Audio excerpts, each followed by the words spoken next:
এবার ডক্টর ইউনূসের গোপন তথ্য ফাঁস করে দিল মির্জা ফখরুল। এইদিকে শেখ হাসিনার কপাল খুলে গেছে, আজকের মধ্যেই তিনি দেশে ঢুকবেন। ডক্টর ইউনূস পদত্যাগ করে দেশ ছেড়ে পালাচ্ছেন। বিস্তারিত জানতে ভিডিওগুলো সম্পূর্ণ দেখতে থাকুন।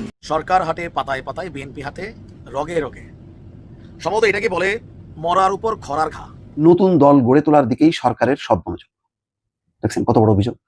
এটা যদি বিএনপি বলতো তাহলে আওয়ামী লীগ ফিরে আসলে কেউ বাঁচতে পারবেন না। আওয়ামী লীগ যদি কোনো ভাবে ক্ষমতায় আসে তখন কিন্তু খবর আছে। আবার আপনি ক্ষমতায় আসলে কি করবেন? আপনার চরিত্র তো আসলে ফুলের মতো পবিত্র না। আপনি 3 দিন আগে তো চাঁদাবাজি করছেন। আসসালামু আলাইকুম সম্মানিত দর্শক, আজকের এই ভিডিওটি খুবই গুরুত্বপূর্ণ, অত্যন্ত স্পেশাল। ভিডিওটি আপনারা সম্পূর্ণ দেখবেন। সম্মানিত দর্শক মণ্ডলী, এবার ডক্টর ইউনূসের গোপন তথ্য ফাঁস করে দিল বিএনপির মহাসচিব মির্জা ফখরুল ইসলাম আলমগীর। সম্মানিত দর্শক মণ্ডলী, মহাবিপদে পড়ে গেছেন ডক্টর ইউনূস। তিনি পদত্যাগ করে দেশ ছেড়ে চলে যাচ্ছেন এবং নির্বাচনের তারিখ জানিয়ে গেছেন। সম্মানিত দর্শক মণ্ডলী, আজকের এই ভিডিওটি দেখলে আপনারা বিস্তারিত বুঝতে পারবেন। এইদিকে শেখ হাসিনা খুব দ্রুত বাংলাদেশে ফিরতেছেন, আওয়ামী লীগের কপাল খুলে গেছে। দর্শক মণ্ডলী, বেশি কথা বাড়াবো না, আজকের এই ভিডিওগুলো দেখলে আপনারা বিস্তারিত বুঝতে পারবেন। তো কথা না বাড়িয়ে আমরা সরাসরি মূল ভিডিওতে চলে যাই। আপনারা মনোযোগ সহকারে ভিডিওগুলো সম্পূর্ণ দেখতে থাকুন। সরকার হাটে পাতায় পাতায়, বিএনপি হাতে রগে রগে। সম্ভবত এটাকে বলে মরার উপর খরার ঘা।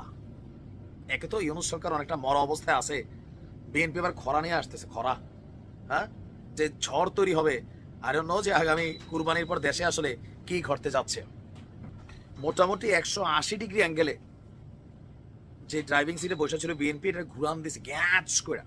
এই যে আচমকা ব্রেক, এমনি অনেকটা লাগামহীন অবস্থায় আছে সরকার, মানে ব্যালেন্স করতে পারতেছে না। বিএনপির এই সিস্টেমটা আরো বড় সিস্টেম আনবে, বোঝেন নাই বিষয়টা? নির্বাচন। এতদিন যাবৎ বিএনপি বলছিল যে ডিসেম্বরের মধ্যে নির্বাচনটা দেন। তো ইউনূস সরকারের অনেক উপদেষ্টারা হঠাৎ করে এসে এরকম বড় বড় পদে বসার পর মনে করতেছে যে দেখো, ভেবে দেখি, সংবাদ সম্মেলন হবে, আলাপ হবে, সংলাপ হবে। আমরা ব্যানার ধরার জন্য 6টা লোক ছিল না, এগুলো ডায়লগ দিচ্ছে না, অনেকেই দিচ্ছে। বিএনপি কি জিনিস আস্তে আস্তে টের পাবে। 17 বছর ক্ষমতায় ছিল না, তো অনেকে বিএনপির ব্যাপকতার মনে করা শুরু করছিল। বিশেষ করে জাতীয় নাগরিক পার্টি, এরা বলে ব্যানার ধরার জন্য 6 জন লোক ছিল না, একটা বালুর ট্রাক সরাইতে পারছে না, আমরা সরাই দিছি খালেদা জিয়ার বাড়ির থেকে। এই ট্রাক টোরাক তোমরা এখন দেখো, এগুলো এনজয় করতেছো। বিএনপি কি জিনিস আসলেই এই জেনারেশন বা সার্জদির যে জেনারেশনও দেখে নাই। আপনি দেখেন সেই 2008 থেকে 2024, তাই না, কত বছর? 16-17 বছর। এর আগে ছিল বিএনপি ক্ষমতায়, তখন যারা রাজনীতি করছে তারা জানে যে বিএনপি আসলে কি জিনিস। ঠিক আছে, এটা যারা তখনকার জানেন, যারা জানেন না তারা জানেন না। আচ্ছা, এখন বিএনপি মনে করছে, রুহুল কবির রিজভী সাহেবের বক্তব্য, নির্বাচন কমিশন যদি সঠিকভাবে কাজ করে, শুভ কাজে আর দেরি কি? শুভ কাজ কোনটা? নির্বাচন। তিনি বক্তব্য, জুন জুলাইয়ের মধ্যেই নির্বাচনটা সম্ভব বিএনপি মনে করছে। এখন কই ডিসেম্বর, কই জুন, একদম 50% ঠেলা মারছে। তবে সালাউদ্দিন সাহেবের একটা কথা আমার মাথায় কাজ করে। তিনি বলছিলেন যে 5ই আগস্ট শুভ দিন, ওই দিনই নির্বাচন দিন। বোঝেন নাই যে 5ই আগস্ট একটা ঐতিহাসিক দিন, এই দিনকে আরো স্মরণীয় করার জন্য নির্বাচনটা 5ই আগস্ট দেওয়া যেত। আমি ভাবছি তিনি মজা করে কইছেন, বাট তিনি মজা করে বলেন নাই। আজকের দিনে রুহুল কবির রিজভী সাহেবের বক্তব্যে এটা সামনে আসতেছে। তো তিনি বলছেন, সরকারের মধ্যে কেউ কেউ বলছেন ডিসেম্বরের মধ্যে নির্বাচন করা কঠিন। কেন কঠিন হবে? নির্বাচন করতে এত সময় লাগবে কেন? কমিশন যদি সঠিকভাবে কাজ করে তাহলে জুন জুলাইয়ের মধ্যেই নির্বাচন সম্ভব। তার বক্তব্য যে নির্বাচন নিয়ে গড়িমসি হলে জনগণের মনে সন্দেহ জাগাবে। আর এই যে ছাত্রদের বিভিন্ন বক্তব্য আছে, আর বিএনপি কারো কাছে মাথা নত কত করে না, এটাই বিএনপির অপরাধ, এটাই খালেদা জিয়ার অপরাধ। বিএনপির রাজপথে নামে মির্জা ফখরুল ইসলাম অনেক আগে একটা কথা বলছিলেন যে 5ই আগস্টের মতন আবারও এরকম রাজপথে নামতে হবে। তখন বুঝি নাই, আসলে আমরা এত বুঝি না, তারা এমনি এমনি বাতাসে রাজনীতিবিদ হয় নাই। এই প্রেশার ডক্টর ইউনূস সরকার নেওয়ার জন্য কতটুকু রেডি? তবে আমার ধারণা, যে ইউনূস সরকারের একজন উপদেষ্টা আছেন, কি যে নাম, শফিক সাহেব, তিনি বলতেছিলেন যে আমরা ডিসেম্বর, ইউনূস সাহেব এই কথার মধ্যে একটা খেলা খেলতেছিলেন, ডিসেম্বর যদি অল্প চাও, নাহলে বেশি চাইলে জুন। তো বিএনপিকে জুন দাঁড়ান, জুন তো আনতে আসি, তবে 2025-এর জুনই আনবো, 26 না। ফাইনালি আমার ধারণা ডিসেম্বরে নির্বাচন হবে। বিএনপি এখন ওভার প্রেশার ক্রিয়েট করবে যেন ডিসেম্বরের পরের যেগুলো চিন্তা ভাবনা, মার্চ জুন, ওইগুলো ভুলে যাইয়া বলে না রে বাবা, এখন ডিসেম্বরে দেবো, এটাই ভালো। দেখা যাক কি সিদ্ধান্ত। তবে ইসির আলাপ, আমি ইসির বক্তব্য শুনেছি, প্রধান নির্বাচন কমিশনারের বক্তব্য শুনেছি, সেখানে মনে হচ্ছে ডিসেম্বরে নির্বাচন হবে। ইসি ওইভাবেই আগাচ্ছে। দেখেন, একটা নতুন বিষয় আপনাদের সামনে বলি। এই যে পাল্টাপাল্টি, জামাত, বিএনপি বা নতুন দল নাগরিক পার্টি, তার বাইরে অন্যান্য দল আছে, প্রতিষ্ঠিত রাজনৈতিক দল, অনেক পুরনো রাজনৈতিক দল, হয়তো বড় আকারের তারা না, কিন্তু তাদের কথার মূল্য আছে। তারা কি বলছে শোনেন। সিপিবির সভাপতি বলছেন, নতুন দল গড়ে তোলার দিকেই সরকারের সব মনোযোগ। দেখছেন কত বড় অভিযোগ। এটা যদি বিএনপি বলতো তাহলে বলতেন যে না, এটা তো বিএনপি সমস্ত অপপ্রচার করে, হ্যাঁ তারা যে কোনো উপায়ে ক্ষমতায় যেতে চায়, সংস্কার টংস্কার মানে না, এই সমস্ত কথাবার্তা বলা হতো। আপনি এখন সিপিবির সভাপতি, তিনি তো আর বিএনপির সভাপতি না, তিনি কি বলছেন? তিনিও তো একই কথা বলতেছেন। তার মানে একটা পারসেপশন কিন্তু তৈরি হয়েছে যে সরকার নতুন দল গড়ার দিকে মনোযোগ বেশি, নতুন দলকে প্রমোট করছে, নতুন দলকে খামাখা কিছু মানে এমন প্রশ্রয় দিচ্ছে, সেটা খুব ভালো জিনিস হচ্ছে না। নেতিবাচক প্রভাব পড়ছে সমাজে, মানুষের মনে, এবং একটা নেগেটিভ মনোবৃত্তি নিয়ে মানুষ দেখছে ছাত্রদের নতুন দলকে, এবং সেই দলকে পৃষ্ঠপোষকতা দিচ্ছে সরকার, অন্তর্বর্তী সরকার। সেই কারণেই দেখেন বলছেন কি যে সব দিক থেকে সরকারের ব্যস্ততা হলো আরেকটি নতুন শক্তি, নতুন দল গড়ে তুলতে হবে, এইদিকেই সরকারের সব কর্মকাণ্ডের মনোযোগ। এই কথা বলেছেন সিপিবি সভাপতি মোহাম্মদ শাহ আলম। সংস্কারের কথা বললেও সংস্কারের দিকে সরকারের মনোযোগ আছে কিনা সেই প্রশ্ন তুলেছেন তিনি। আমিও তো তাই বলি, যেই সংস্কার কমিশন যে 4টা রিপোর্ট দিল, সেই রিপোর্ট দেওয়ার পর এগুলির ব্যাপারে ধারাবাহিকভাবে প্রতিদিন প্রত্যেকটা দলগুলোকে এনে সেগুলো, যেমন ধরেন নির্বাচন বিষয়ে যারা দিল, সংবিধান বিষয়ে দিল, এই মিটিংগুলি ধারাবাহিকভাবে হচ্ছে না কেন, প্রতিদিন হচ্ছে না কেন? দ্রুত তো করা দরকার আপনার, সেগুলি তো হচ্ছে না। তো তার মানে একটা দিল, তারপরে আলোচনা হলো, তারপর 1 সপ্তাহ পর 15 দিন, আপনার কি এই সময় আছে নাকি? আপনি একটা রেগুলার গভর্নমেন্টের মতো মনে করছেন আচ্ছা 5-10 বছর যাক এইভাবে, তারপরে হবে, ঠিক বোঝা যাচ্ছে না। সেই সন্দেহ কিন্তু এখন অন্য দলের মধ্যেও সঞ্চারিত হয়েছে। সিপিবির 77তম, তার মানে বোঝেন সিপিবির বয়স 77তম। সিপিবির 77তম প্রতিষ্ঠা বার্ষিকী উপলক্ষে বৃহস্পতিবার বিকেলে রাজধানীর পুরানো পল্টনে দলটির কেন্দ্রীয় কার্যালয়ে এক আলোচনা সভায় তিনি এই কথা বলছেন।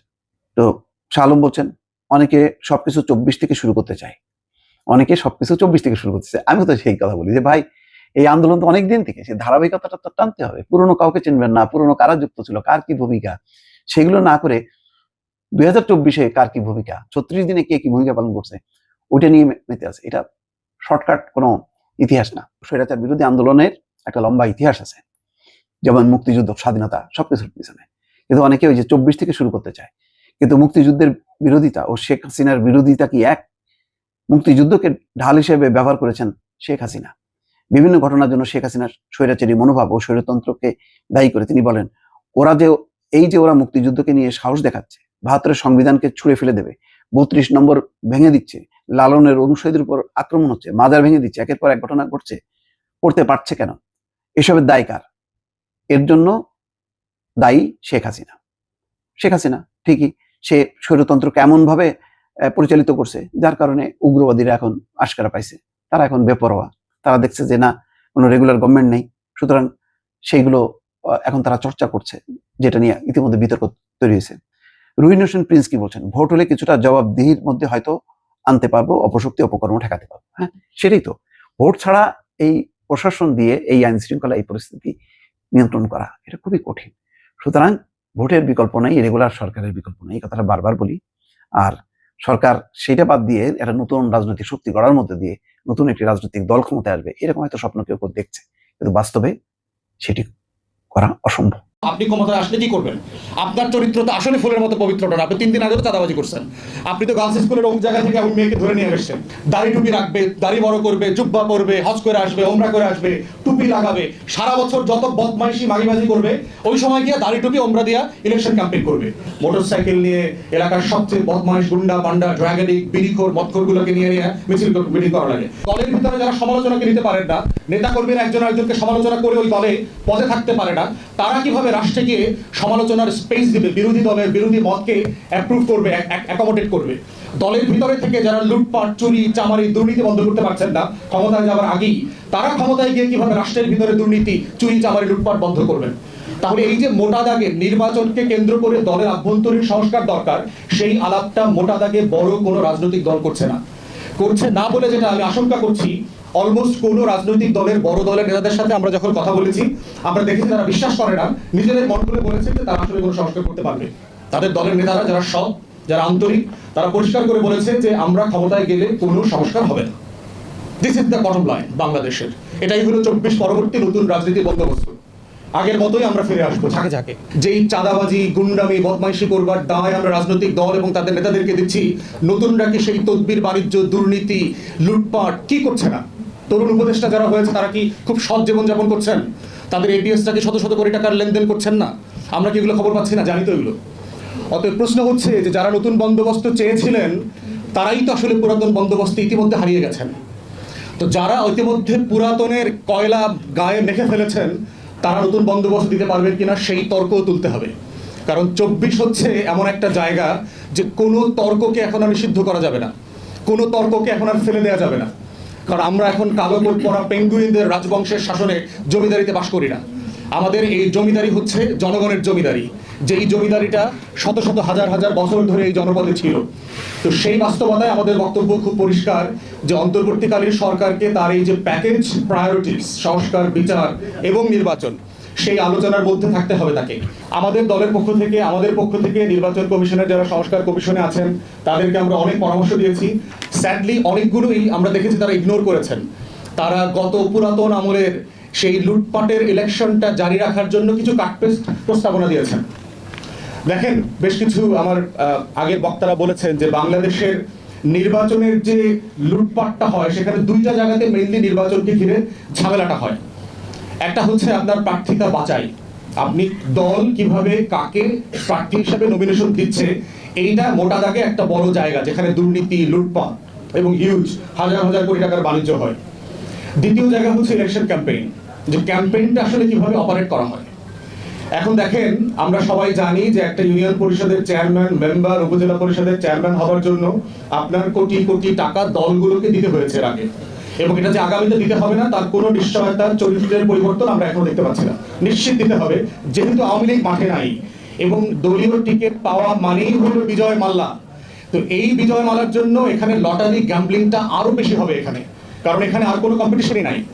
টিকিট পাওয়ার সাথে সাথে আপনি বিজয়ী হয়ে গেছেন, এটাই ধরে নেওয়া হবে। তাহলে সেইখানে দলগুলোর ভিতরে এত এত সংস্কারের ঘিরে দেখবেন বাংলাদেশের রাজনৈতিক দলগুলোর নিজেদের ভিতরকার আভ্যন্তরীণ সংস্কারের আলাপ নাই। যারা বলছে যে আমরা এত দফা দিয়েছি, তত দফা দিয়েছি, আমরা এই সংস্কার চাই, সেই সংস্কার চাই, তারাই দেখবেন নিজেদের দলের ভিতরে গণতন্ত্র, নেতা নির্বাচন, সমালোচনা, সেগুলো নিয়ে তারা আলাপ তুলছে না। তারা সংবিধানের আর্টিকেল 70 নিয়ে খুবই কনসার্ন, তারা এটা সংশোধন করবেন, কিন্তু তার দলের পাড়ায় পাড়ায়, মহল্লায় মহল্লায় যে হাজারটা আর্টিকেল 70 রয়ে গেছে সেটা নিয়ে তারা কনসার্ন না। তাহলে দলের ভিতরে আর্টিকেল 70 রেখে রাষ্ট্রে, সংবিধানে আপনি আর্টিকেল 70 কিভাবে বদলাবেন? এটা তো সিম্পলি প্র্যাকটিক্যাল না। দলের ভিতরে যারা গণতন্ত্রের চর্চা করেন না তারা রাষ্ট্রের ক্ষমতায় কিভাবে, কিন্তু রাষ্ট্র কিভাবে গণতন্ত্র দেবেন? দলের ভিতরে যারা সমালোচনাকে নিতে পারেন না, নেতা কর্মীরা একজন আরেকজনকে সমালোচনা করে ওই দলে পদে থাকতে পারে না, তারা কিভাবে রাষ্ট্রে গিয়ে সমালোচনার স্পেস দিবে, বিরোধী দলের বিরোধী মতকে অ্যাপ্রুভ করবে, অ্যাকোমোডেট করবে? দলের ভিতরে থেকে যারা লুটপাট, চুরি, চামারি, দুর্নীতি বন্ধ করতে পারছেন না ক্ষমতায় যাওয়ার আগেই, তারা ক্ষমতায় গিয়ে কিভাবে রাষ্ট্রের ভিতরে দুর্নীতি, চুরি, চামারি, লুটপাট বন্ধ করবেন? তাহলে এই যে মোটা দাগে নির্বাচনকে কেন্দ্র করে দলের আভ্যন্তরীণ সংস্কার দরকার, সেই আলাপটা মোটা দাগে বড় কোনো রাজনৈতিক দল করছে না বলে যেটা আমি আশঙ্কা করছি, অলমোস্ট কোনো রাজনৈতিক দলের, বড় দলের নেতাদের সাথে আমরা যখন কথা বলেছি আমরা দেখেছি তারা বিশ্বাস করে না, নিজেদের মন খুলে বলেছে যে তারা আসলে কোনো সংস্কার করতে পারবে।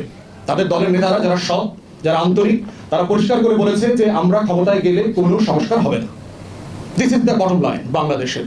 এটাই হলো 24 পরবর্তী নতুন রাজনীতির বন্দোবস্ত। আগের মতোই আমরা ফিরে আসবো ঝাঁকে ঝাঁকে।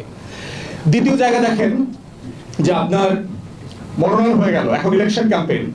আমরা বলেছিলাম যে আমাদের পক্ষ থেকে যে ইলেকশন ক্যাম্পেইনটাকে টোটালি ইলেকশন কমিশনকে দিয়ে অপারেট করেন, স্পন্সর করেন। ইলেকশন ক্যাম্পেইনে মোটা দাগে কয়েকটা খরচ আছে। একটা খরচ হচ্ছে যে আপনার পোস্টার করতে হয়, ব্যানার করতে হয়, ফেস্টুন করতে হয়, লিফলেটিং করতে হয়, এই রোড শো করতে হয়, ঝাঁকে ঝাঁকে মোটরসাইকেল নিয়ে এলাকার সবচেয়ে বদমাইশ, গুন্ডা, বান্ডা, ড্রাগ এডিক্ট, বিড়িখোর, মদখোরগুলোকে নিয়ে মিছিল মিটিং করা লাগে। এবং কদিন পর এমনও হতে পারে যে আমাকেও দেখবেন এগুলো করতেছি। সিম্পলি এটাই রিয়েলিটি, যে আমি 100 মোটরসাইকেল নিয়ে রোড শো করতেছি, আমার এখন টাকা নেই, এগুলো করতে পারতেছি না। ইলেকশনে নামলে এগুলো আমার করতে হবে। তখন আপনারা আবার বলবেন যে ভাই আপনি তো পারলেন না তো আলাদা হইতে। ভাই কয়লার ভিতরে কিভাবে আলাদা থাকবো? বাস্তবতা তো সেটা।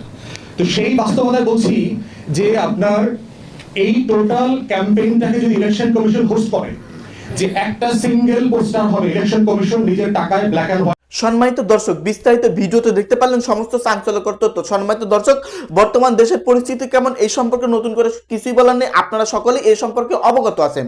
সম্মানিত দর্শক মণ্ডলী, এবার বিএনপির প্রত্যেকটা নেতাকর্মী ডক্টর ইউনূসের উপর খুবই ক্ষিপ্ত হয়েছেন, খুবই পরিমাণে ক্ষিপ্ত হয়ে গেছেন, কারণ নির্বাচন দিতে ডক্টর ইউনূস আরো দেরি করতেছে। এই জন্য বিএনপির মহাসচিব মির্জা ফখরুল ইসলাম আলমগীর ডক্টর ইউনূস অন্তর্বর্তীকালীন সরকারকে বার্তা দিয়েছেন যে জুন মাসের মধ্যে নির্বাচন চাই, তা না হলে তারা সমস্ত গোপন তথ্য ফাঁস করে দিবে। সম্মানিত দর্শক, ডক্টর ইউনূস ইতিমধ্যে নির্বাচন দেওয়ার সিদ্ধান্ত নিয়েছেন, কারণ তিনি মহা বিপদের মধ্যে পড়ে গেছেন আন্তর্জাতিক চাপে। এইদিকে শেখ হাসিনা খুব দ্রুত বাংলাদেশে ফিরতেছেন, হয়তো কয়েকদিনের মধ্যেই দেশে চলে আসবেন এমন একটি বার্তা পাওয়া গেছে।